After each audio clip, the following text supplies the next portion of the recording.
আজি বনাবলৈ লৈছোঁ সৰিয়হৰ আৰু ব্ৰইলাৰ মাংস। এয়া প্ৰথমতে মাংসখিনি ফ্ৰাই কৰি লৈছোঁ, ৰঙাকৈ অলপ ফ্ৰাই কৰিব লাগিব।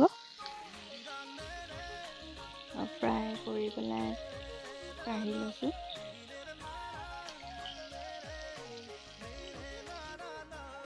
এয়া আকৌ তেল দিলোঁ, তেল দি পেলাই পিঁয়াজ দিছোঁ। পিঁয়াজখিনি অকণমান ৰঙাকৈ ভাজি ল'ব লাগিব। তাৰপৰা বিলাহী দিলোঁ।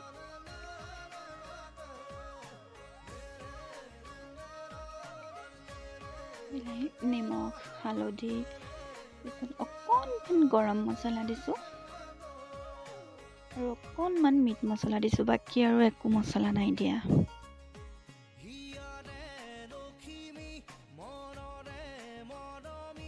পিঁয়াজখিনি লৰাই দিছোঁ।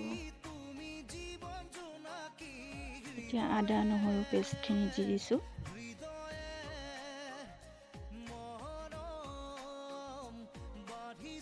এইখিনি আকৌ লৰাই দিম।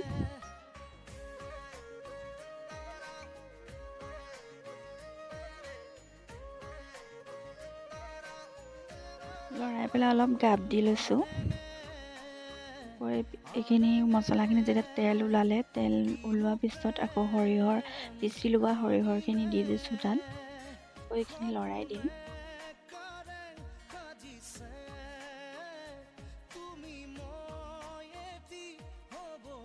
এইখিনি লৰাই লৈছোঁ। লৰাই পেলাই হৈ গ'ল আৰু এতিয়া মাংসকেইডোখৰ ইয়াত দি দিছোঁ।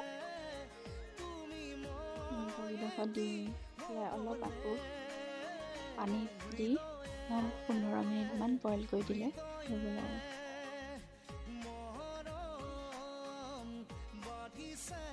মাংস তেলখিনি দি দিছোঁ।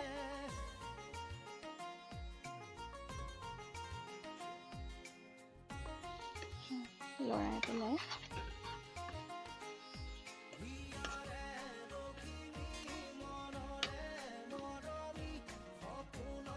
পানী দি দিছোঁ।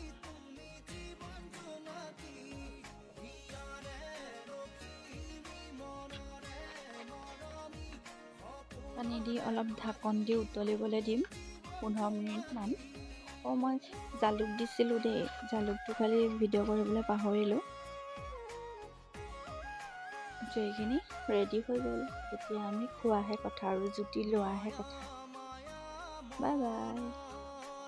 এইখিনি আলু পিটিকা, ডিম আৰু তিল দি পিটিকিছিলোঁ। তাৰপৰা এইখিনি সৰিয়হৰ আৰু মচন্দৰী চাটনি।